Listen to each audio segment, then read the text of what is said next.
Got Your Back Pod Stream is brought to you by Mr. Dirk. From casual wear to suits and formals, Mr. Dirk helps you find the perfect fit with the right look for any occasion. Step up your wardrobe at MrDirk.com.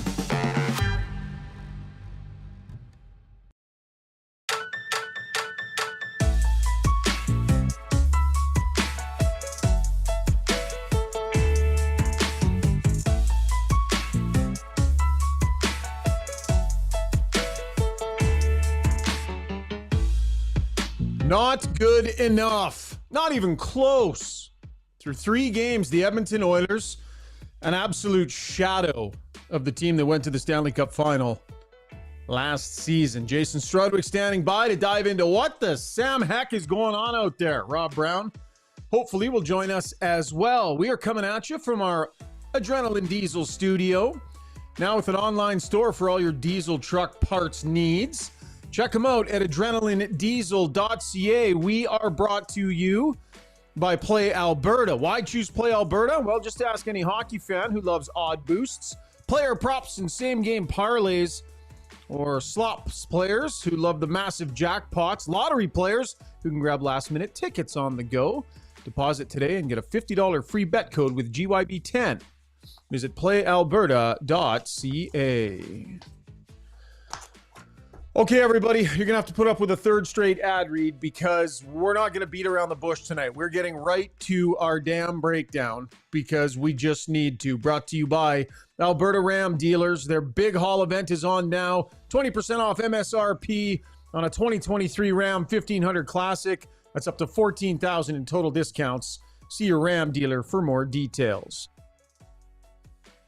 Okay, Struddy, with all of that important work done, time for you and me to dig in here, buddy. Oilers are 0-3. I'm going to make an opening statement here, Struds, and then we can dive into it a little bit. The title of the show is Identity Crisis. This Oiler team has no identity. None. And perhaps more concerning, Struds, when they figure one out, I have no clue what it's going to be. I have no clue what direction they're heading in terms of having an identity. They're not fast. They're not physical. They don't stifle you defensively. They don't come out and impose their game on you. They're not wicked offensively. They don't have a power play that's going to kill you. This team has zero identity through 3 games. And no, it's not time to panic, but it's not even close to developing, Struds. They have zero command of their high-end game. Zero command. And I'm telling you, good teams can come out and throw down their good game when they know they need it. The Oilers have no identity and thus no command of their game. Hi, Struds. Yeah, I hear where you're coming from. Good to talk to you, Shogger. First time, long time listener. But Yep. what I would I'll say hang is up and listen. No, I think what I would take that, Shogger, is that, of all the Oilers players, which one is playing well? Which one do you say, man, that guy's really playing up to his capability? I think that it's hard for me to say that this is their identity or this is how they should be because no one's playing their top ability. So let's start at the top. The captain, I think there's a better game in there. Leon, there's a better game in there. Hyman, is really pretty quiet out there. Nuge, pretty quiet. Arvidsson, I don't know. Skinner, I thought was actually pretty good tonight. The skater, Henrique, you're going through their top, the back end. Does Bouchard have a better game? Yeah. Does Ekholm have a better game? Yeah. Does Nurse have a better game? Yeah. Does Skinner, the goalie, have a better game? Yeah.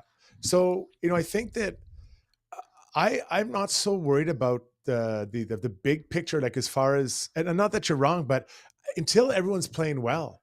Or playing at even close to their best, it's hard to really evaluate what they are because we don't see it. They're just not. They're as individuals. They're not in the mode of what they need to be to start talking about it, right? To start saying this is what they need to do.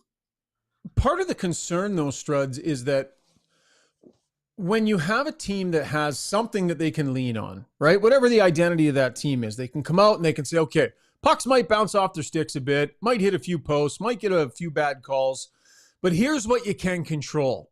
as a team, we're really gonna what?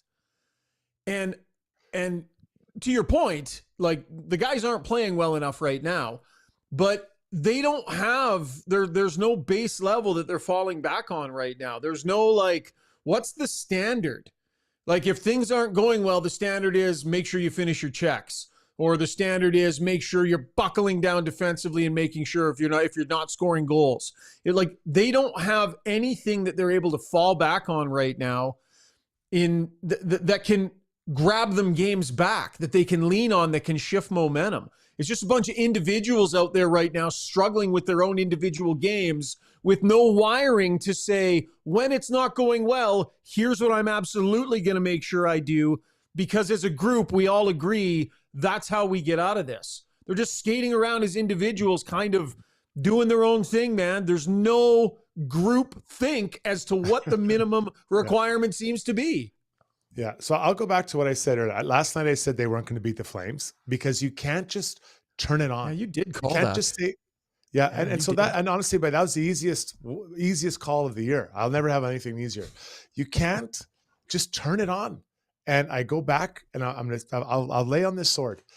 It's great that you want to play exhibition games to get yourself ready, but your team game has to be organized. Let's go over some of the goals. Rasmus Anderson's goal today. He skates up the ice, cuts across the blue line, skates down the left wing in the Oilers zone, cuts back to middle and shoots it on net, scores. What's the big defensive issue there? Stay between the man and the net, protect the middle of the ice. That's not an identity, Shocker. That's just the way you play hockey, right? That's just how you do it. That's just the way it is. But Struddy, I'm going to point it a little bit here. I'm going to point it. Connor McDavid lost the battle at the offensive blue line. Came back, he got back. He's the one that blew the check in the middle of the ice. That's Connor McDavid. That's the guy that's supposed to be trying to lead these guys out of the charge. So not only is it not going at the other end, they're starting to give stuff up. Well, they're not starting to. This is the third game, right? They've had 15 goals against. This is it. Yeah. But that's what I'm talking about. I mean, the big guys, though. The big guys are you know what I mean? But I guess that's my point, is that, they're not dialed in defensively. And we can talk about they got to score the other end. You've got to be dialed in defensively because they're currently not at all. And it's just too easy, right? Like Anthony Mantha's goal in front. It was a long shifting off into the zone for Flames. That was a great shift. And let's credit the Flames. They played a really good game. Ryan Huska has got those guys playing well. But, Hyman ends up in front of the net because of such a long shift in front. Mantha just shuts him out, puts him out on the outside, not one, but two backhand chances to go shelf over Skinner. And he gets over the top, right? Not between the man and the net, right? Again, so these are details that you don't fix those in exhibition games. You fix those during training camp and get those details dialed into your group. And what are they? What is this team? I don't know, because I know you can't give up 5 goals a game and win. So, this team has taken pride in their defense. That's where it's got to start again. Unfortunately, practice time is very hard to come by in the regular season. Oh boy. And McDavid and Draisaitl, like we just outlined the play there from Connor McDavid. Like Leon Draisaitl, same thing. I mean, Draisaitl's got a goal here in 3 games, I think.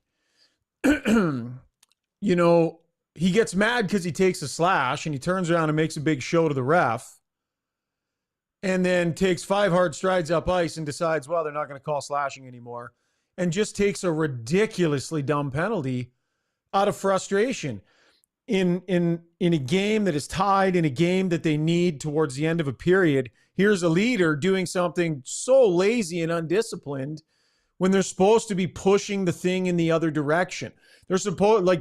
He's supposed to be one of the guys that shoves it back in the other direction.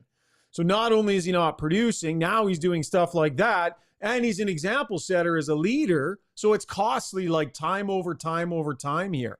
McDavid with the stuff in the D zone that we've seen. They're not producing at their regular rate. Okay, so be it. They're going to have stretches. All the more reason why, as the leaders, the top end guys, they got to be dialing it in extra in their own end, making extra sure on all the little details. So and they're far from the biggest problem, guys, but the example's not being set in the right way from the top down, and that's a problem as we say hello to Rob Brown. Go ahead, Brownie.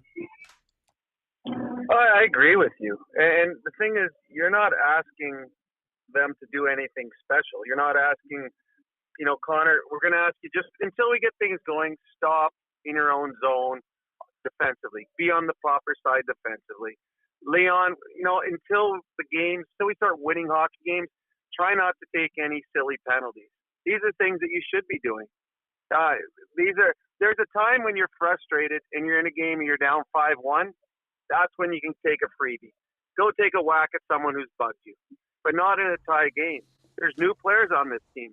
How is this team being run in the dressing room? How do you play when you're facing adversity? How do the stars react? Now the new players are like, oh, okay, wait a second. So no, I heard you guys talking before with Struds. Yeah, sometimes the puck doesn't find the back of the net on the opposite end, and the Oilers have had a number of grade A looks that haven't found their way in, but they have not been good defensively. This is not on the goaltenders. What's happened here this year? This is their best players not playing the proper way defensively, and it's cost them. It's cost them hockey games. So things need to change. And then we had phone calls. I don't know if you guys talked about it. Is the response? Stewart's going to go two-handed. Ref missed it. Yes. Skinner didn't. Players didn't. No response to Backlund. Those are things that a team that is dialed in, there would have been a response there.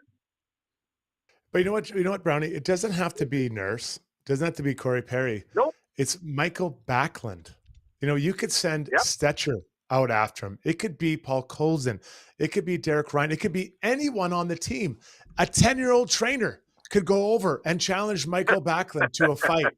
Like, this is the Wyatt Johnson, right? Where the guy's tying down. Anyone can go over and challenge him. And that's what bothers me. If it's a huge monster, then someone big has to deal with it. But why not someone else? Someone maybe who's trying to find their way through the lineup.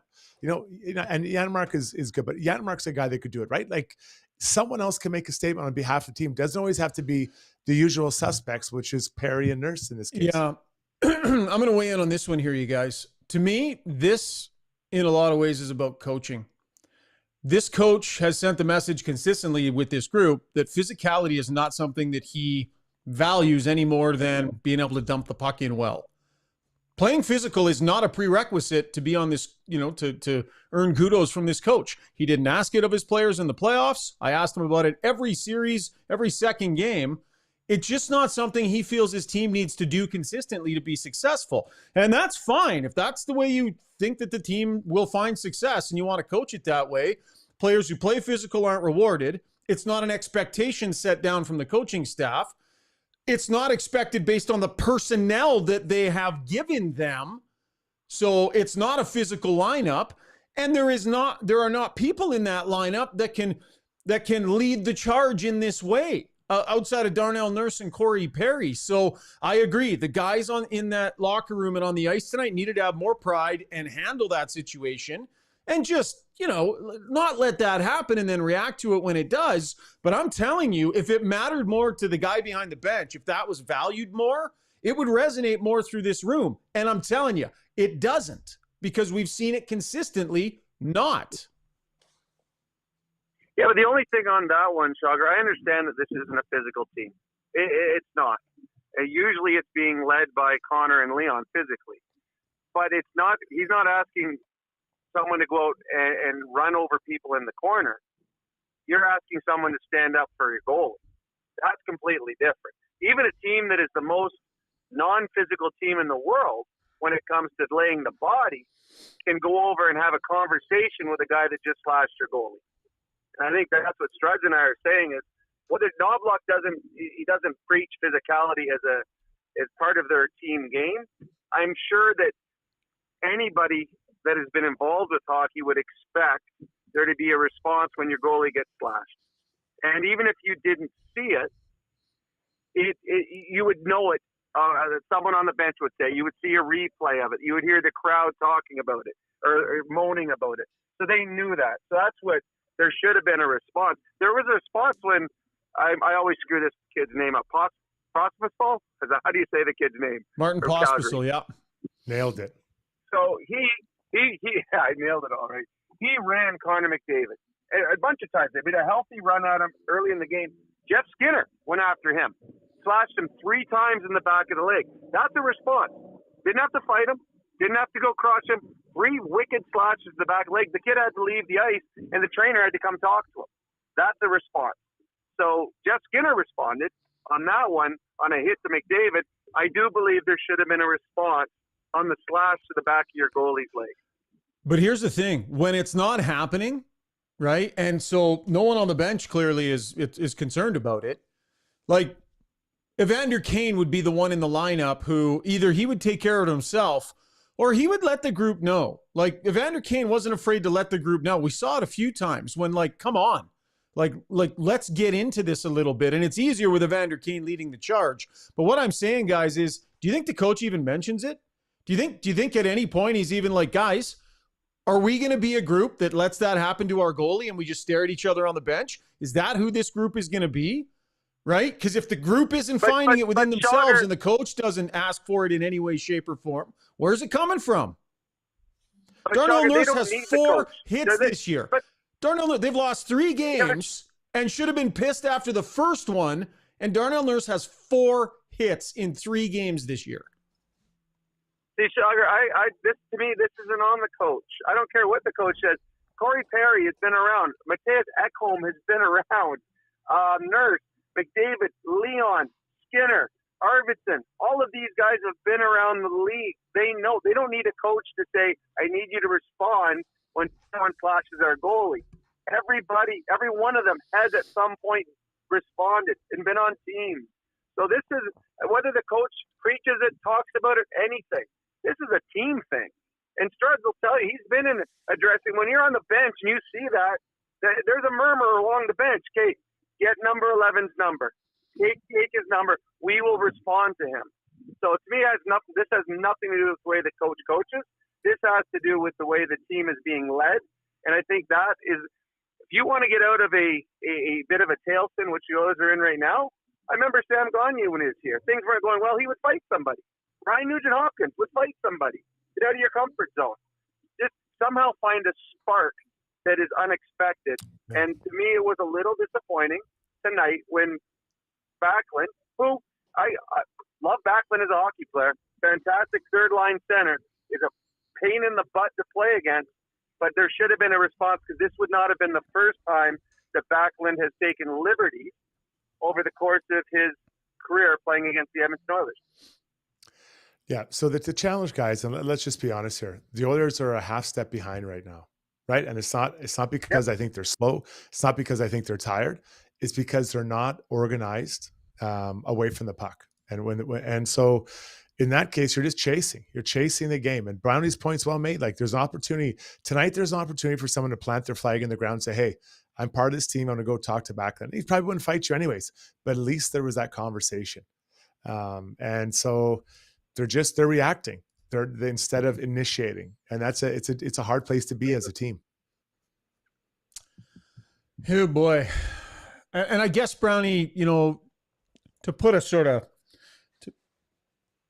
just to reiterate the point that I'm making, I agree with you that it is on the players on the bench and it is on the players in the locker room. It's on those guys to react in the moment.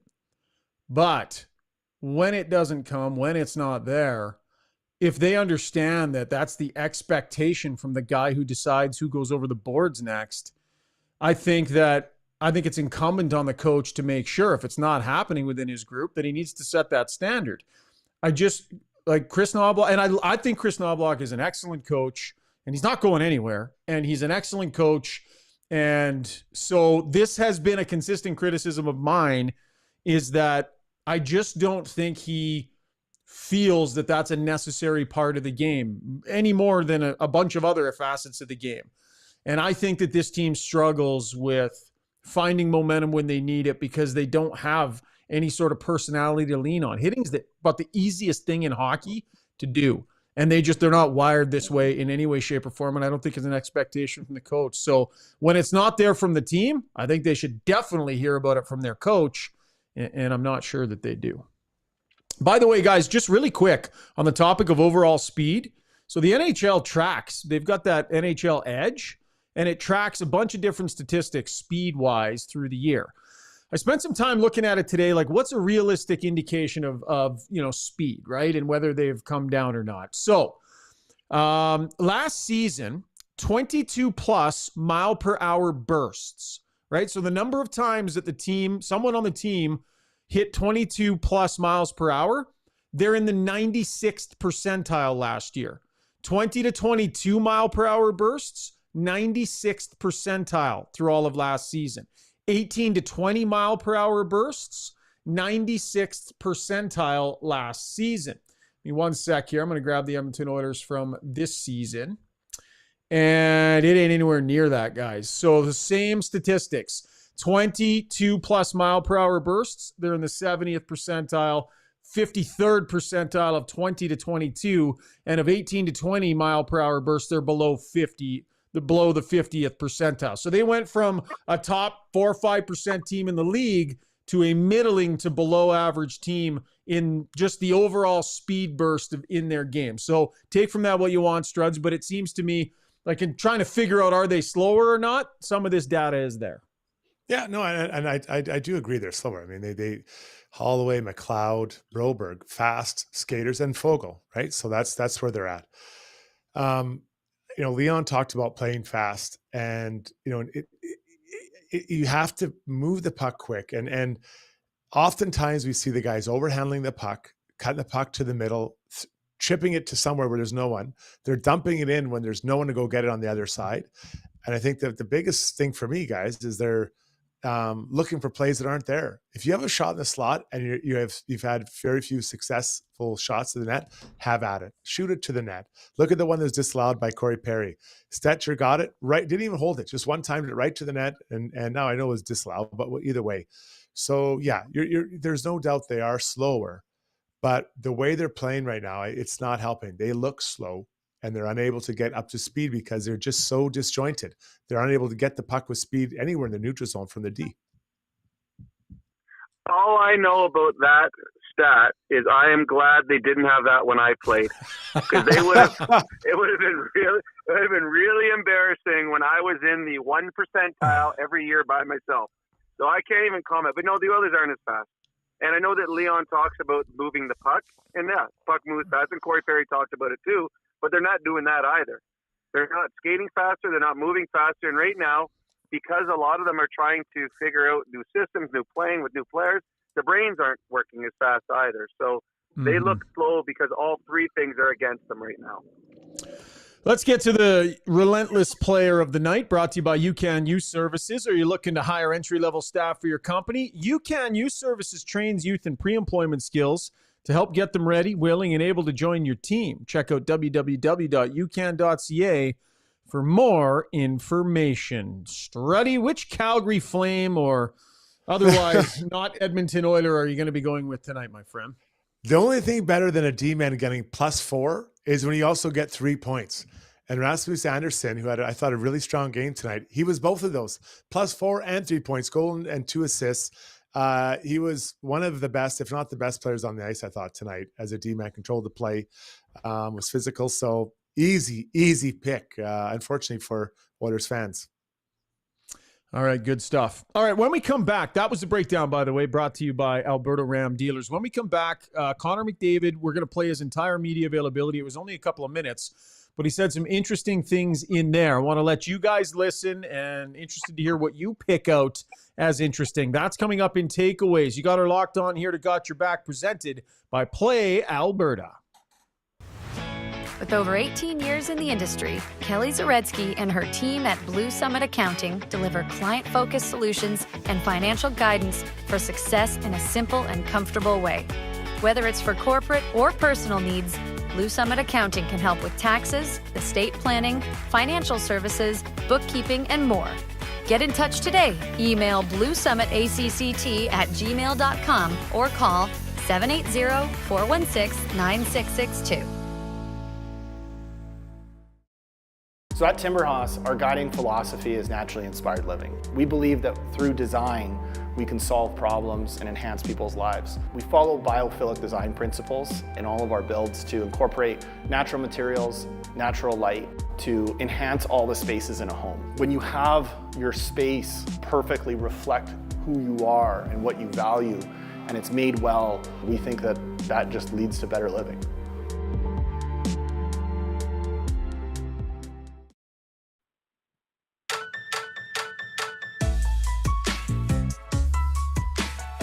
All right, time now for our takeaways brought to you by Martin Motorsports. They're clearing out their pontoons and offering lower than factory pricing. You will never see deals this good again because when they're gone, they gone. Visit your local Martin Motorsports boat dealership in Edmonton, Calgary, Kelowna, Saskatoon. Take advantage of this limited time offer today. That's Martin Motorsports. Okay, guys, we're going to get to the Weiss Johnson soundbox here. Connor McDavid came out after the game. We're going to play the entire thing, and I'll ask you guys afterwards what stands out to you. Here's the captain, Connor McDavid, in the Weiss Johnson soundbox.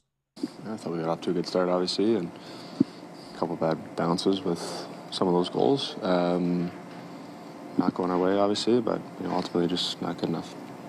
Are you guys up to the emotional level and playing with the intensity you need to right now, or is that something that's... No, probably not. Yeah, probably not. We're getting beat in a lot of battles, getting beat in a lot of different ways. You guys have been the best offensive team in the NHL for a few years, and 3 goals in 3 games, obviously well below your standard. What do you feel you need to do collectively as a group to get back on track offensively? Well, the puck play's been bad all over. Puck play has just been, guys fumbling it, guys not handling it, passes in the air, passes behind guys, just not good enough in terms of the puck play, when you're not clean with the puck, it's tough to generate offense. It just is. Hard to find an answer to that, Connor, because that's not, that's kind of a forte of your group, right? Yeah. Is it hard to explain why that's happened collectively right now? Well, I think it starts about, I think your habits and practice, and I think we can be better there too. Be better all over. Key, getting the puck out of your end cleanly enough in your zone exits to get the puck going up ice. Yeah, that's part of it. That's part of puck play, right? Is breaking the puck out, putting it into good spots on the forecheck. That's all part of it.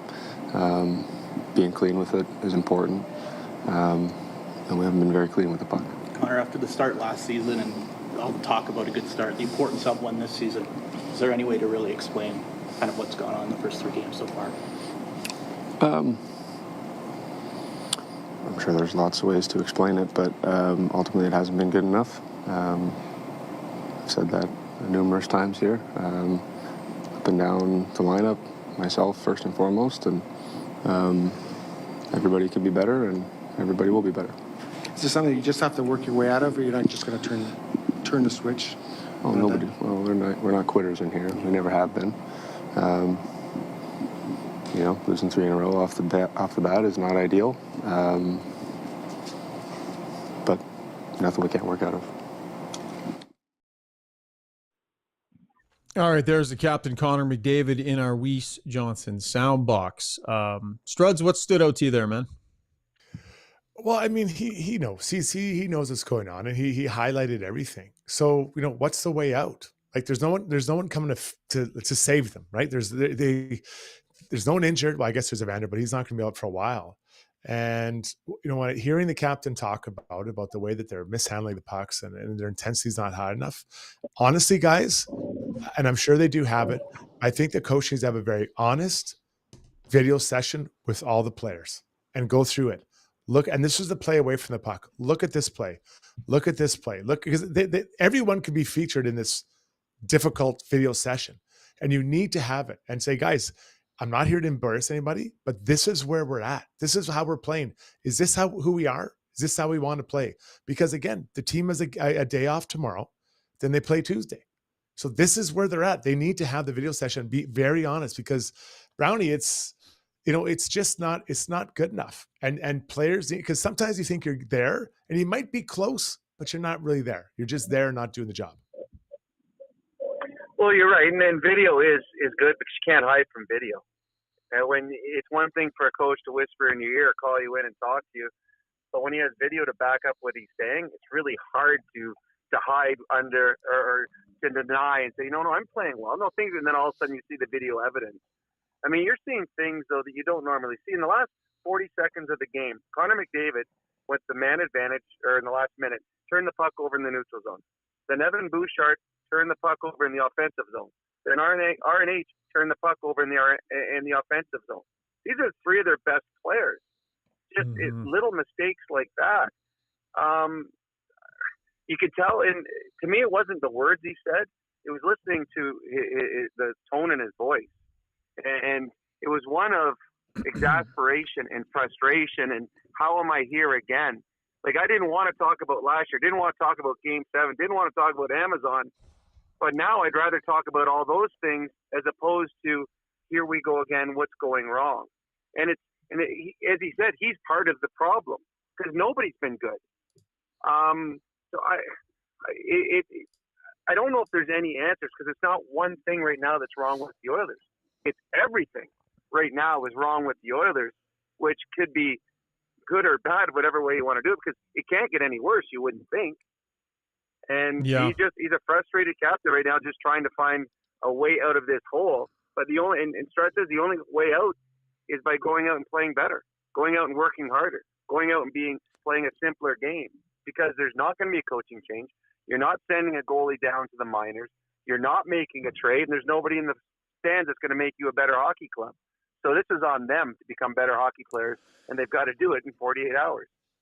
Yeah. One of the things that stood out to me, and it was just a very subtle little add-in, when he was talking about kind of where the solutions are, he said it starts in practice, which, quite frankly, I think can be better.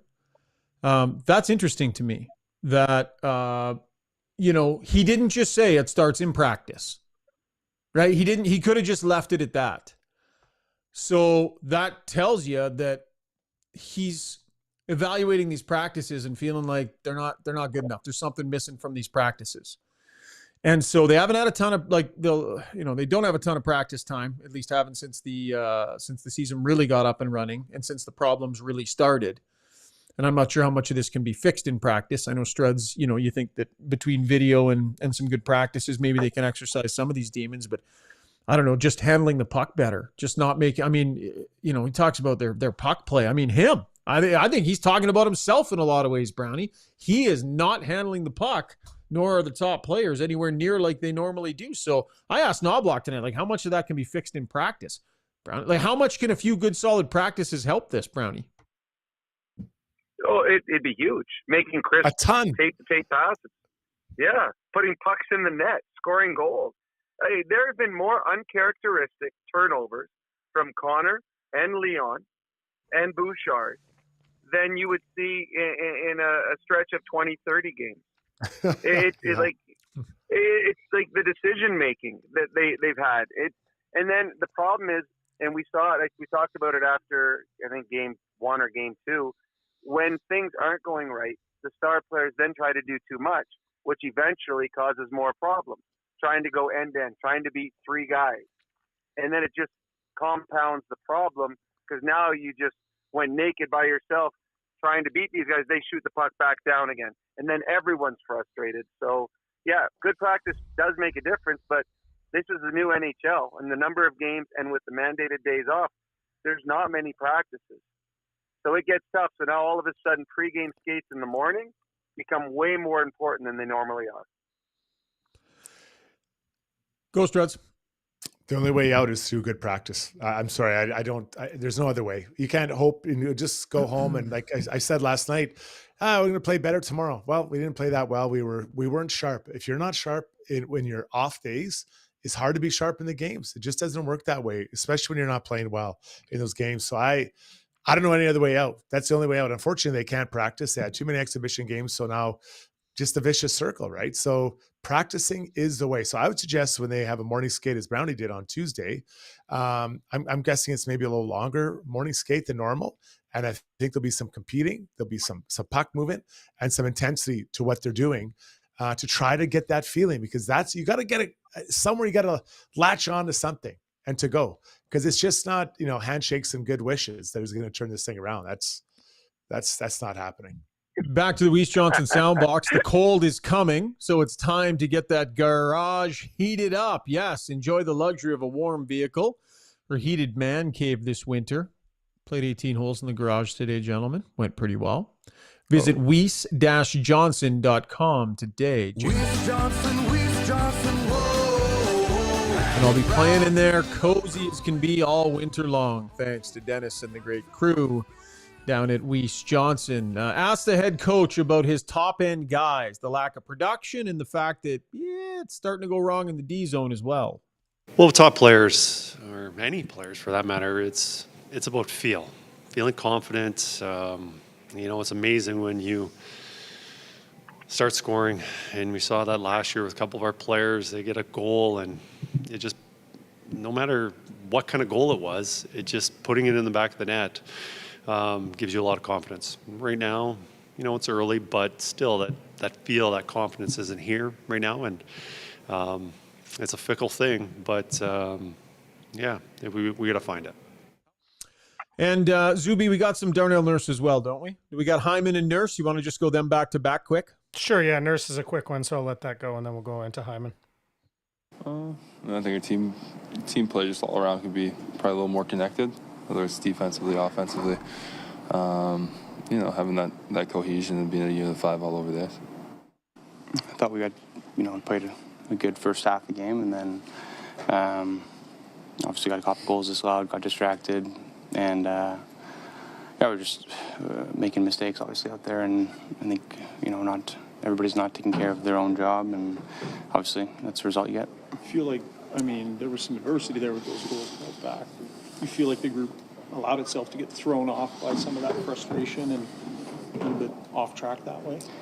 Probably, but there's no excuse. That happens all the time in games. You have to be able to just continue to play well, and we scored one goal, so we could do a better job of getting to the net and scoring in the hard areas. Obviously, when things aren't going easy, you have to be able to get to those areas to score.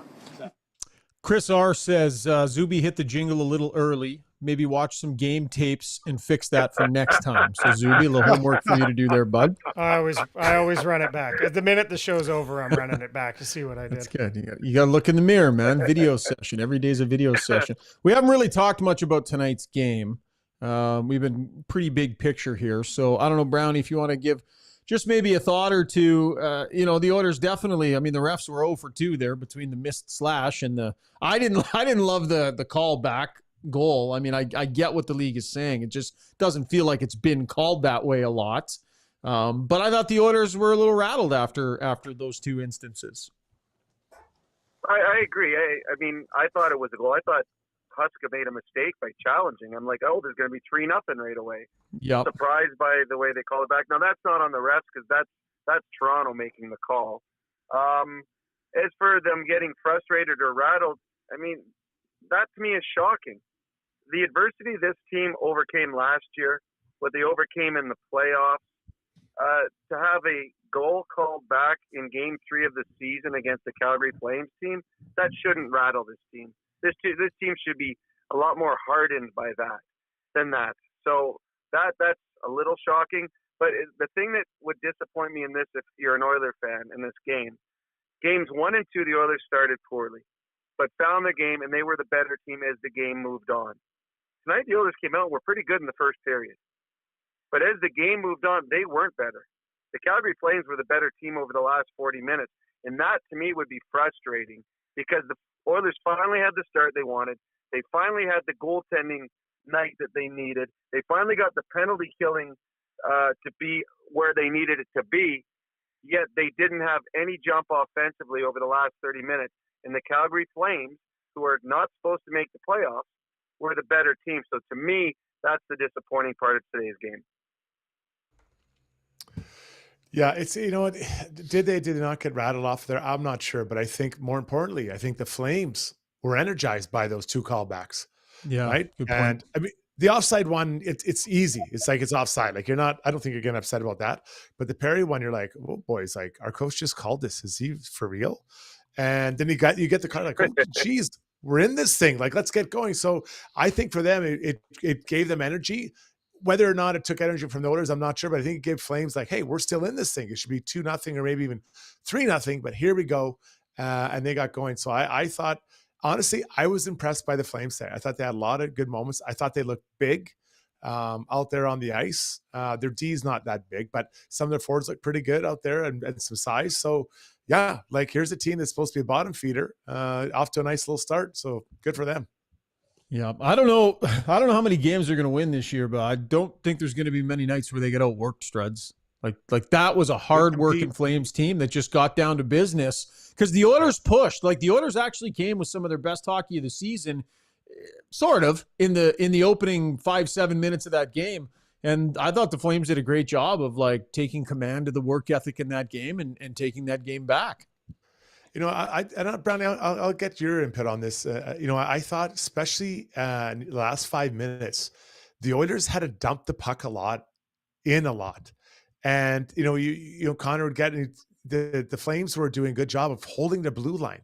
And how many, you know, long rims did we see all the way around the other side and the Oilers weren't able to get it, or it was a fight along the wall? Like usually you're used to seeing one of those guys carrying it, one of those guys being 97 or, you know, maybe dishes off to 93 or 29. But I thought like the Flames, whatever they did, and I think holding blue line was a good thing because they forced the Oilers to dump it in and like, hey, we'll take the fight rather than someone carrying the puck over with momentum. Yeah, you're 100% right. I noticed that in a bunch of them. Connor dumping it in again. The problem is that Connor and Leon and Nuge, they were coming in and they were getting over the red line, and then they were realizing there's nowhere to go, and they were dumping it, and then it's too late. Because your wingers have all stopped, and that's why the Flames were winning. They were winning all the races to the puck, and all they do is chip it off the boards and get it and out. The one thing that, the Flames are much more skilled than I thought. They got some young players that got a ton of skill, and they try to play a puck possession game, which, he's good. Like, he's got some talent. But the other thing that I was really impressed by was their physicality, and they were running at all the Oiler players. Like, that's the most I've seen Connor hit. And it was some of their young players that were hitting him. That number 44 on defense. And they're just throwing it. So I had a lot of respect. And the fact that they kept putting their fourth line with Lombard out there against Connor and Leon. And had no fear. And I'm like, whoa, how often do you see a team with their fourth line on the ice against Connor and Leon? And they were winning shifts, Brownie. And they were winning those shifts. Yeah, that's what I mean. Like, it turned out good. So the Calgary Flames, I've seen them play all three games now, parts of games, because at the rink you get the other TVs. I'm impressed. I don't know. I don't think they're a playoff team, but they're an entertaining team, and their work ethic is second to none. So they will be a fun team to watch if you're a Calgary Flames fan. And tonight they were the harder working team between the two teams on the ice and full deserving of the victory. All right, that was Takeaways brought to you by our friends at Martin Motorsports. Brownie, get your brownie points ready because I imagine you're pretty much home now. So we'll take care of some brownie points and then we will spring you. Before we get to that, though, Struds, a lot of chatter on the stream tonight about two things with regards to your wardrobe. Number one, a lot of discussion, and there was in the press box tonight, quite frankly, too. Your suit was on point tonight on the panel. Like, really good. Yeah. Really good. Much better than the hot mess that you normally are up there. Like, really strong. Oh, I appreciate the comment. I usually try to bring it in pretty high and tight, and whatever. Am I attractive, man? Yeah, probably above average. And so the suit reflected it. So when you're three axe handles across, though, you might want to avoid the skinny tie, though. I'm not sure about the super thin skinny tie when you're as wide as you are. Yeah. Well, that's actually normal size tie. It wasn't a skinny tie, Schauger. Yeah. That's a normal size tie. It's just a big chest. on Brownie, that would look like a bib. So the other comment being made about you, Struds, as good as you looked on the air tonight, here you are. We're getting so many comments about this purple hoodie and your hood being flopped over onto your shoulder like that. Right. It's driving people. Now, I've purposely ignored it for 15 minutes just to leave, but look at it. It's flopped over onto your shoulder. You're wearing it like a goof. Right. Yeah. I mean, that's what they're worried about. This beautiful lavender sweater is driving them crazy. I'm in their heads. I love being in people's heads. And that's the funniest, the way it is. the funniest part about it too is that's how Brownie's wearing it in the picture. People are making the comparison to that is for Yeah, look at you clowns. He got caught in my traps. People that don't have traps, it just falls back easily. All right, roll the happy music, Zuby. Let's cheer everybody up with a little brownie points action. Brought to you by Hummel's Premium Jerky, their world-famous jerky located right here in Alberta using prime Alberta beef. It's available in 14 tantalizing flavors, including the famous sweet and spicy. It's a great game day snack, can be shipped to you anywhere in Alberta. It's great stuff. Hop on to albertajerky.com to order yours. Enter the code GOTYOURBACK for 10% off. Brownie, bring us the points, my man. Well, in the dark days here early in October of this season, I'm going to try and find just some positive in tonight. It's only positive brownie points tonight. First one, I am giving 10 brownie points to my good friend Jason Strudwick because his New York Giants only lost by 10 points tonight. So you get a strong 10 points for you. I'm giving Schauger 104 points. 104 points for Schauger for shooting 104 today on his simulator in his garage. Congratulations, I'm taking the positive points. I'm taking the win. That's a win for me. I'm dominating Struddy in brownie points this year. I am giving 100 brownie points to the Edmonton Oilers penalty killing unit. Tonight was perfect.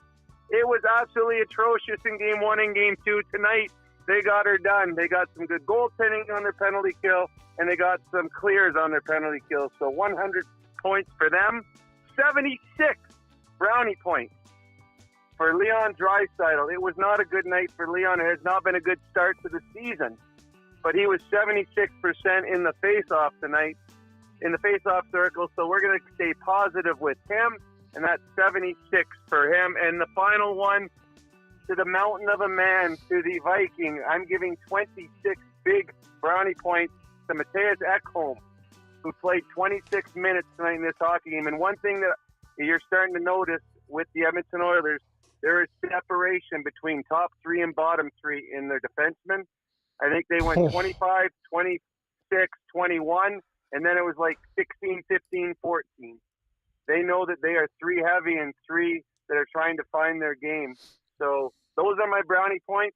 I tried to keep it positive, and that's all I got tonight because this was not a good game for the Edmonton Oilers. All right, buddy. Brownie points brought to you by Hummel's Premium Jerky. I'm like plus 300 and something brownie points this year, Struds, and you're in the minus. You're in the negative still. Yeah. Crushing you. You're actually in second place, Schauger. You're 120,000 behind the Utah beer drinking fans, but you are still in second place. A close second. Good stuff tonight, Brownie. Much appreciated, my friend. We'll chat with you in a couple of days after the Flyers game.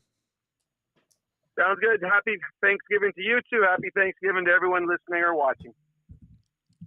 You, friend, that is the great Rob Brown. Struddy, you got a scoreboard ready to go. We're going to go to break after the scoreboard, and then we'll get Struddy's World and ask us anything on the other side of the break. And our scoreboard is brought to you by Canadian Club, the second release of the limited edition award-winning Canadian Club Invitation Series, hitting shelves this week. Their 18-year-old high proof comes in at 58% ABV for all you whiskey connoisseurs out there. Full-bodied whiskey has aromas of caramel, toffee, spicy, vanilla, and rich oak with a butterscotch finish that is so smooth. Struddy, take us around the league. Yeah, a bit of a lighter one in the NHL for games, but a couple that have impacts for the Oilers. Jets win 2-1. In OT, Kyle Connor gets his second goal of the year to go up 2-1 in that one. The Kraken lose to the Stars 2-0 as well, and the Kraken trying to find their way. And then you've got the Ducks losing to the Vegas Golden Knights in the late game tonight, 3-1. So, quieter night, and obviously we got the Oilers losing to the Flames. So lighter night, but some Western teams involved in the games. How about, man, oh man. Do you see that shot from Kyle Connor, by the way? That winner? It was some kind of snipe, too. Really nice shot coming off the wing. One of the best shooters in the league. One of the best shooters. Like Yeah. his release is so quick, and when he shoots, it feels like the puck shrinks. Yeah. Winnipeg Jets undefeated so far. One of a few teams. One of 3 teams in the Central that are off to 3-0 starts between Dallas, Winnipeg, and Utah.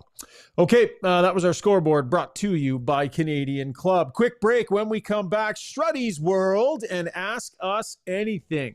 You got her tuned in to Got Your Back, presented by Play Alberta. At Gallery Dental, we believe in blending exceptional care with artistry to create the perfect smile for you. From routine cleanings to advanced cosmetic procedures, our team is dedicated to providing top-notch care in a relaxed and comfortable environment. With state-of-the-art technology and a passion for perfection, we ensure that every visit is a positive experience. Join the Gallery Dental family and let us help you achieve a smile that you'll love to show off. Contact us today at secolandentistry.com.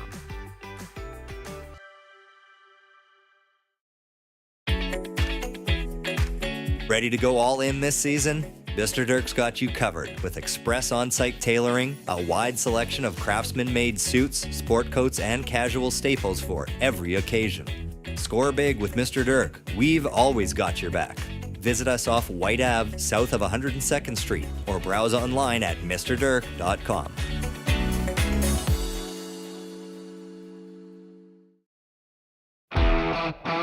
Specializing in heavy-duty commercial truck powertrain repair, performance, tuning, and part sales, Adrenaline Diesel's professional team is ready to assist you with all of your needs, from the simplest oil changes to engine conversions, overhauls, and engine modifications.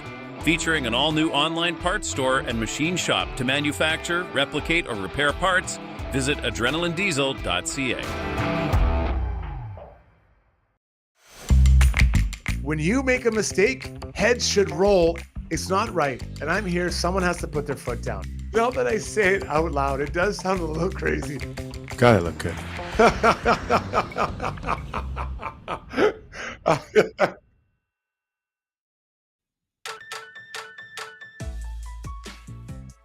All right, time now for Struddy's World, brought to you by Timber House Developments. Tired of those dull cookie cutter houses that scream meh from every angle? At Timber House, they're looking to shake it up. Their designs harness the power of natural light to brighten your days and lift your spirits. Because life is too short for ordinary houses and dull living. Let them build you a place where laughter and good times are all part of that blueprint. Visit timberhouse.ca. Struds, what do you got, bud? Ty Emberson's head must be spinning. Absolutely spinning right now. He was traded in the offseason to a team that was way differently built than the San Jose Sharks at the bottom of the league. Comes in, there's expectations he's going to play on the top 4 pairing. Does so a little bit in the preseason. Gets 2 periods on the second pairing, 4 periods on the 4th pairing, and then the third game he's out. Talk about a whirlwind for this youngish, inexperienced defenseman. It's really hard to come in and to capture a top 4 role as a D-man, even if you're a first overall pick. Yep, you can do it, but there's a steep and hard learning curve. Handling a youngish player like this is really important because confidence is so important. With no disrespect meant to Dermott and Stetcher, they're probably not long-term solutions for this organization, whereas Emerson could be and should be, quite honestly, based on what he's done in his short NHL career. I wonder if they could have handled him differently. Could they have started him on the 3rd pairing, not put him beside Darnell Nurse, let him work his way up into it? Because right now he's thinking, what have I done? How do I get back in there? How can I solve this? And I know this feeling. I've been in this situation before. I was never anointed as a top 4, but I got an opportunity as a top 4. And it is hard. It's a really big jump from 6 to 4. Massive jump. So, nothing's ever perfect, especially when your team's losing. If the team had won the first 3 games and Emerson is playing, it was still, let's say, -3 or had a couple of tough nights, okay, we'll work through it. I know they're trying to get wins on the board. I get that. But, Emerson, I wonder where his head is at and how he's feeling. And do they get him back in next game? Because does anyone else need to stay in, or does it deserve to go out? We'll see. I thought Emerson was better than Dermott last game. I know the team needed to win, and they're leaning back towards their guys with more experience, and I understand it. I completely agree with you, Struds. I think that the idea that his head is spinning, I think that's probably on point. Like it was just all about him being that guy next to Nurse, the guy next to Nurse, the guy next to Nurse. And then it just like, boom, snap, just done. And it felt like it was done before it really even got a chance to get started. Never mind, okay, you gave it a couple of games and it's still not working and you really need a win. So, okay, that thing you thought was a great idea, I guess you might have to steer away from it because, you've lost 2 games and you don't want to lose 3 in a sure. But I mean, that thing was like snip, snap, snip, gone first game and was gone. I mean, he never even got both exhibition games with Nurse. So it's like it never really got this opportunity to get its footing. And then after what I thought was his most active game, he ends up out of the lineup. The Oilers took a gamble here, man. They took a gamble. They started the year with a watered-down blue line, significantly watered down. They want to accrue cap space so they can make a big splash at the deadline. And we got into this topic many times in the build-up to the season. It's a calculated gamble, and so far, it's kicking them in the rear end because it's not the only problem, but it is part of the big problem. Their blue line isn't good enough. And so Ty Emberson, that experiment, there's zero patience for it. There's zero patience for it because they're not getting results and they need results. So there was not a commitment to truly seeing how this might look, Struds.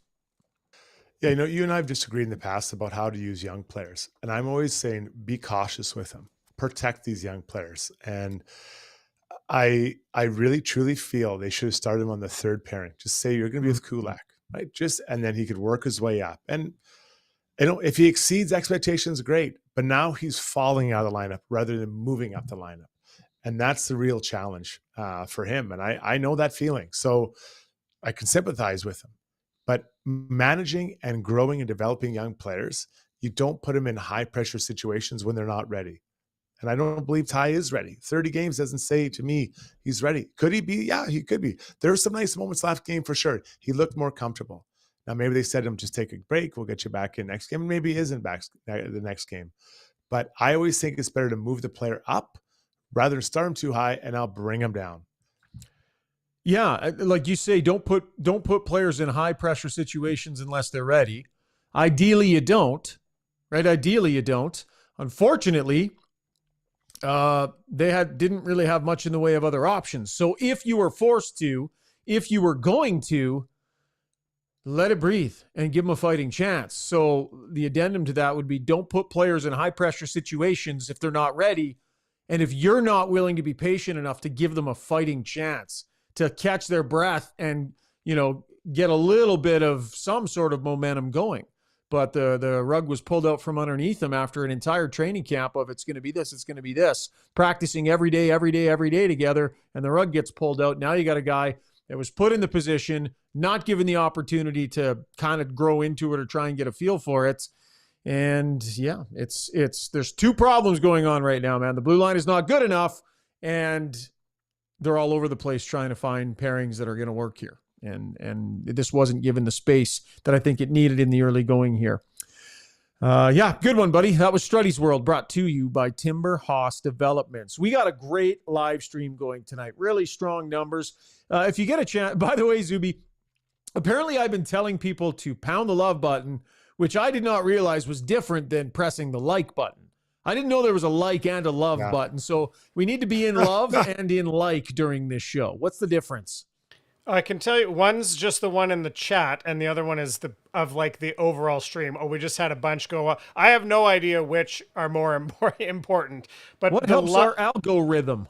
But I don't know which is more important. I'll say I believe the actual thumbs up like of the whole stream is more important because it keeps a tally of that, and each person can only like one time per view, whereas the love button you can just wail away on, and it just seems like, I don't know, it's more like the love button is more like reacting to the chat. Oh, look at all these likes coming in. Now everybody's lit. What good fans we have. Bing, we got likes coming in? Oh yeah, we're up to 85. It's Martin Ferguson, people are telling me to get with it. Mike Smith says, good grief, Rishaug, get with it. Martin Ferguson says, 50-year-old man positives, strong stream. Yes, we do have a strong stream here on this Very good. 45 plus pod of ours that we do. Yeah. Let's get to Ask Us Anything, brought to you by BJ Electric Supplies, an Edmonton-based independent electric wholesaler offering a wide range of products from lighting and lighting controls, wiring accessories, control, hazardous products, you name it. They probably have it, serving electrical contractors working in Alberta's oil and gas, commercial, residential, and OEM sectors. Check them out at bjelectric.ca. Go ahead, Zoobs. Yeah, some good stuff on the stream tonight, but let's get into the detail of this one. Stephen Petrick saying, can we talk about the non-goal, the Perry one? I still can't understand why it was disallowed. Was there a statement from the league? Was it Perry getting him with the stick like a few seconds before under the foot? Or is it just you can't be in the blue paint and touch him? Struds, didn't they say he spent too much time in the crease? Like he was significantly in the crease? Yeah, and I, to be honest, I didn't see anything from Lee, but I think what happened is that he's in the blue paint and did not allow the goalie to come out to get his full spot. I don't know. I didn't like the call, and I would have said if the Flames had done the same thing, I said let it count. Like let it count. Yeah, I'm a goalie. I can't believe I usually side with the goalie. That's outrageous. That was outrageous. Okay, hang on a second. I might have something here. No goal, Edmonton. If an attacking player, either by his position or by contact, impairs the goalkeeper's ability to move freely within his crease. So yeah, it was all about, and pretty smart play by the tender to just take a quick, subtle little nudge forward and nudge him with the blocker, like initiating some sort of contact there. If someone's going to stand in your blue paint, initiate contact with that player, because you never know. I guess I gotta start doing that. Okay, a couple comments here back to back. That there's always there's a fair bit of negativity around Darnell Nurse. Peter Matichuk says the back end is atrocious, headlined by Darnell Nurse. It's been enough time for him to figure out he's a bottom pairing defenseman that needs to be sheltered. That's Peter's opinion. There was another opinion that I wanted to bring in on this topic, which is Colin Williams, and he added, even through the first stretch of the season, Nurse has already played with Stetcher, Dermott, and Emberson. That's too many unknowns in the NHL with how many forward changes there have been too. So where do you guys land on Darnell Nurse and his situation so far this season, Struds? Yeah, it is a challenge when you have rotating partners. There is a challenge. But at the same time, as a veteran, you need to shelter and support those guys and talk to them and work with them. Hey, man, this is what I need to see. Can we do this? Can we make this happen? He's a lightning rod of action, right? But it is also the forwards. Like you hear the coach talk about in the post game that, we're disconnected. The forwards aren't coming back, and it's all tied together. And it is all tied together. Unfortunately, as you get closer to your net, you take more heat from D, and then goalie, obviously, number one. Did he get caught wandering a little on that? Was it the third goal, Struds? He was kind of in the high slot and didn't have anybody. Yeah. Well, I think if I remember, I know exactly what you're talking about. His player kind of skated up towards that way, and he went there, and then I think he turned his head, and the guy came back the other way. But again, these are little details you have to just have in your game, and you just have to work it in and be ready for those things. And so it's not one guy. You can go. I could show you a video of every single player today of something they did incorrect that normally is something you can do, because I believe. Competing hard and being good defensively, those aren't skills. That's a desire to do both those things. So we've asked Darnell Nurse. Sorry, Zuby, go ahead. Go ahead. I was going to say that was the Kirkland goal, right? The Kirkland goal on the rebound. Yeah, that one. Go ahead. We've asked Darnell Nurse about, the idea of mentoring a younger defenseman in Emberson and that sort of thing. And he's the first one to say, I got to worry about my own game. I brought this up a little while back. I know he makes what he makes, and when you're as veteran as he is, and you occupy that space in an ideal world, you can carry a partner. You can break a young guy in. That should just come with the job, right? But what should be and what actually is are two different things. And everybody knows Darnell Nurse needed to come in this year and just solidify his own game, get his own footing under him, find the quality in his game, put down a good solid base, worry about himself. They did not put him in position to succeed this year. They just didn't. He's got nobody to play with that has top 4 NHL ability. And people might say, well, it's not unfair to him. He needs to be able to handle it. Sure, you're right. Yeah. but it is what it is. He needed to get his own game sorted out this year. He's got nobody to play with. He's got rotating partners happening next to him. He's having trouble solidifying here, but he doesn't do himself any favors either because, 4 hits in 3 games here and just sort of, a general kind of lack of bringing that one element that he can bring, I think definitely exacerbates things a little bit. Anything to say about any of that, Struds? Yeah, I'd actually say a little different, man. When you're a veteran, and especially if you have a letter on your jersey, no matter what state your game is, you have your role is to help support the younger players. Now, maybe you don't feel great about your game. And we don't know if he does or doesn't. You still have to talk to the young player. Say, hey man, I saw this here. This is maybe a play here, or how are you feeling? What are you doing? And maybe he is doing that, but that is what your job is, especially when you have a letter on your jersey. It's not just about you. You have to think about the entire team and how you can help those guys. So I do think that no matter who is beside you, you need to help them, no matter what state your game is in.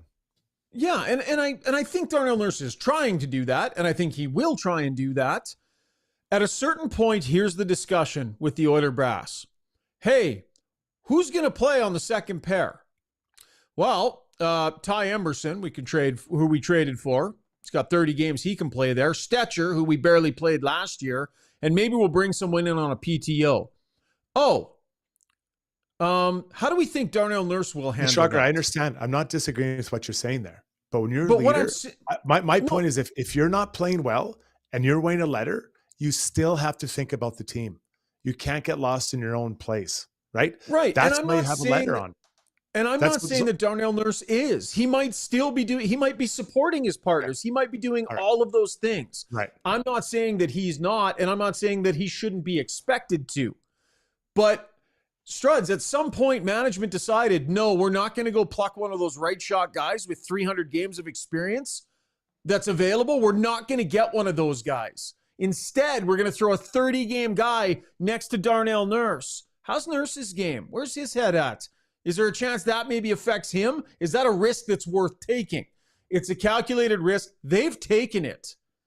And it is what it is now. Well, they're going to have to let it ride. We'll see. And I don't think there's any white knight coming here. But my point is management made that decision.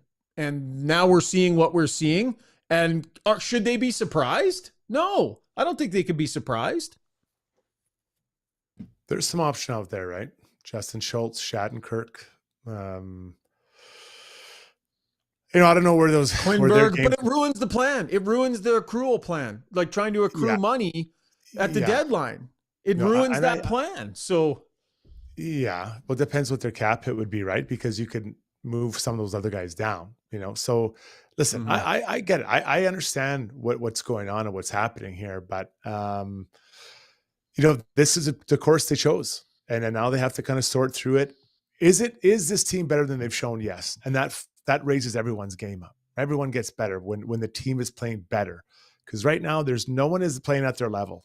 There's not one guy I think that say, yeah, he's playing well. He's getting his job done. They've taken the most heavily criticized player in this market and not set him up for success.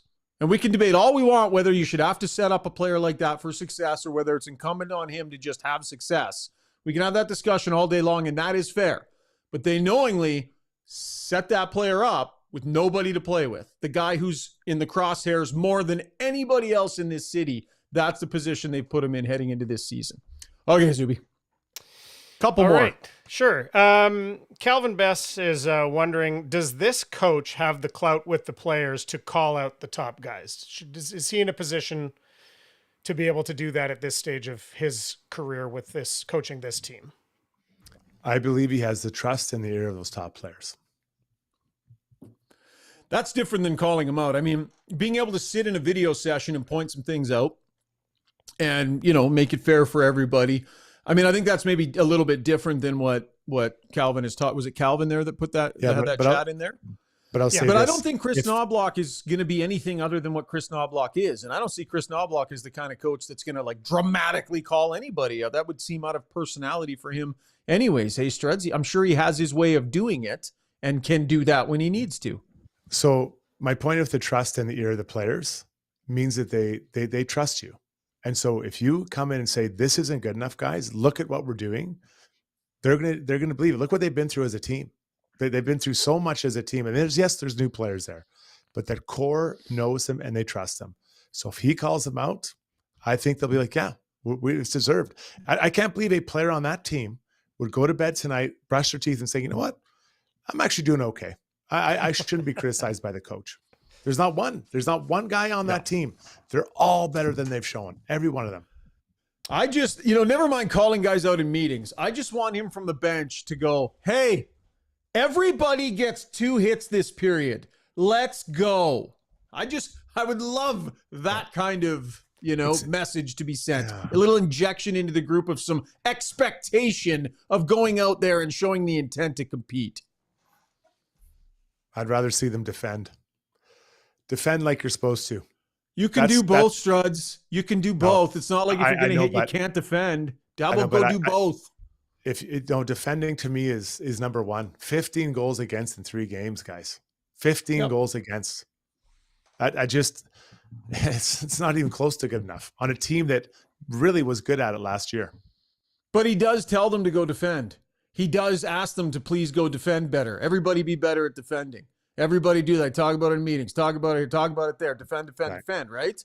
I'm just saying, I think it would be good if the message was, okay, in an effort to play good for the next 15 minutes and have energy tonight, I'd like everybody to get 2 hits before the end of this period. Please and thank you. I think it would remedy some of the way this group falls into lulls. But I'm a bit of a caveman on the hitting front. Zuby, got one more, or are we done?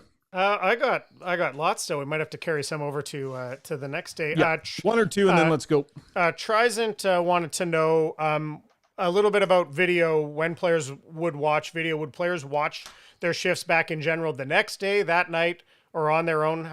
Just a little bit of insight into maybe how the videotape room works. Yeah, I think every player gets their shifts emailed to them. They can look at them after the game. I mean, it's a big change from the days of beta and VCRs. So you look back at it, and I think every player could do their own thing, right? You want to look at it right away when it's fresh in your mind. You want to sleep on it. If you had a rough night, if you had a good night, you want to look at it. I think everyone's unique. And I don't know what the Oilers do as a policy, but I'm pretty sure everyone gets their shifts emailed to them to look at. Keep them rolling, Zuby. Okay, Not Fred, we're going to kind of go back to back here. Not Fred says, Nashville, Dallas, and Carolina after Philly. It isn't getting any easier in the week. Torts will be, someone else said, Torts will be licking his chops to be coming in and playing this Oiler team, and then just kind of piggybacking onto that. Carmen Gill wants to know, hey, Shogger, when are we, I guess he means they, when are they going to win a game? Struddy, you knocked it out of the park saying they were going to lose tonight. Do you want to look at the schedule and predict? Put on your Nostradamus hat and tell us when they're going to win one? Yeah. No practice Yeah, you tomorrow. know what, guys? They have a day off on Monday, and then they have a probably morning skate Tuesday. I think that'll be a very difficult game against Philly. Like I'm not going to get off this, guys. You need to practice to get out of this. It's just the way it is. That's how you turn things around. There's no other way. There's no magical speeches, no magical players coming in. You got to feel it in practice, the way they pass, the tempo they bring, the intensity in practice. So yeah, I'd be interested. Shog, you'll be at the morning skate on Tuesday. I bet you'll be a very high paced, intense practice for 25 minutes. Yeah, we'll see. I mean, they had a morning skate the other day before their second game. So they were optional before the opening game of the year. We saw what happened. Then they were a full skate for the second game of the year. We saw what happened. So they've gone both ways now. I mean, I understand what you're saying, Struds, but at a certain point, and they would have all these calculations, right? The guys all wear their sweat monitors and their output monitors, and they would all have this down to a science. They only want their guys pushing so much in the mornings, or science kicks in, and you're diminishing your chances to actually play good that night, Struds. Isn't it a calculation? I get that. But if you keep doing the same thing, how do you turn it? How do you turn the tide? So I might take those buzzers and take them off, say, guys, we haven't really tried that hard or compete in the right ways for the first 3 games. Let's try to change this and bring this over. So I get it. Like I'm all about the energy as well, but how do you change if you don't do something different, right? That's the challenge the coach faces. And that's with limited practice time. Where do you go? Where do you go from there? Just more video? Guys have to feel it. They have to know where to be. They have to feel that intensity, compete against each other. People started giving me crap because I was wrapping it up too soon, Zuby. So we'll go one more here, and then let's go. Okay, we did have a good one from ADN saying, is there a different response from us fans, media, etc., having this same losing streak now versus in the middle of the season? Is it same, different, and why? If this was a 3-game stretch when they were 8-8, is it this big of a deal? It's good perspective. Yeah, I don't think it's completely different, right? Because you can say, hey, remember, they played like this for a 2-week stretch a while and they dug themselves out. This team hasn't shown their best yet. So what do they fall back on? What does the coach go in the room and say, hey, guys, let's fall back. Remember when we played Dallas November 27th? That's a game. Let's go look at some clips. So the clips they have from the first 3 games are negative in nature. There's no positive ones to use, or not enough of them to really use them to build off of. I think that's the challenge for this group. So like I said, I think Tuesday's going to be a real hard game with Philly. Not that it's so much Philly. I think the Oilers are fighting themselves right now. We saw the way they absolutely flipped the script last year. They went from couldn't win a game to save their lives, just brutal, to the best team in the league like that. Boom, done, right? But I'm here to tell you, folks, this team is not as good as that team. This team is not set up to do that same thing. Not with this blue line, not with the lack of speed, not with the identity that they currently seem to have, Struds. They are not nearly as equipped to flip the script in the same way that they did last year. Agree or disagree? Well, it's hard because you don't have the bump of a new coach, right? The new coach this guy's not getting bumped. So that was the change, right? Was that. Now, maybe we could argue it was coming. Maybe it is coming or not coming. But the blue line isn't as good. That's simple. And people are going to be longing for the days of CC Darnay and Broberg. This was one I wanted to bring up earlier. I forgot to bring this up. Shane Matheson says it's on the Stars, 1-1 game, power play in the third, 0 shots. They got a lead. I wanted to talk specifically about that power play though, because they went to the second unit. Struds, I'm sure you noticed. They went to the second. That was the first power play of the game in the third period, and they went to the second unit with like 50 seconds left. What did you guys make of that power play? Well, first off, give credit to the Flames. Their decision to not take penalties. They must have talked about that first, second, and third thing. Do not take penalties against these guys. And they didn't. And so the one time the Oilers get out late in the game, there wasn't much generated off that. No shots at all, but just it didn't look sharp. So I think this is much what the Flames did is what the Oilers didn't do. That was Ask Us Anything, brought to you by BJ Electric Supplies. We'll wrap with our play of the day, brought to you by Gallery Dental. Take the first step towards a stress-free dental experience and see how the team at Gallery Dental has your comfort and well-being as their top priorities. Modern dentistry for today's patients with the most up-to-date sedation, implants, techniques, and more. Contact GalleryDentalYEG.com. Struds, what do you got tonight for us, buddy? Yeah, we'll go back to Winnipeg, and you talked about that goal. Kyle Connor is nothing like a power play goal in overtime. It's 4-on-3 through the slot, and he just rips it short side shelf. I love it. I love a 4-on-3 in overtime. I don't know what it is. I don't really like 4-on-3s generally, but in overtime, it's so sexy for the NHL. People felt the Jets were taking a step back. Yeah, I'm in that group. What were they, 100 and something point team? And I don't know which way it's going to go. Hell of a start, though, for the Winnipeg Jets. Good on them. Good to see. 100%. I thought they'd fall out of the playoffs. Obviously, I was on a good point there. Well, and you never know, right? Like, it is only 3 games. It's still not a handful of games, Struts. We're not at a handful yet. We're at like a small bushel of games. Not at a handful yet. So, listen, we brought a lot of negative points to light tonight. We hammered on them. It was deserved. It's still only 3 games. Let's see what they do next, shall we? Good job tonight, Struds. Appreciate it, buddy. Likewise, guys. Good times. Hey Zuby, fantastic work tonight, my friend. And thanks to all of you for hopping in on the live stream, downloading the podcast. We greatly appreciate it. We'll be back after the Philadelphia game on Tuesday night. Till then, stay safe. Have a great Thanksgiving. Enjoy your loved ones. Be well, and we'll talk to you soon. This has been Got Your Back, presented by Play Alberta.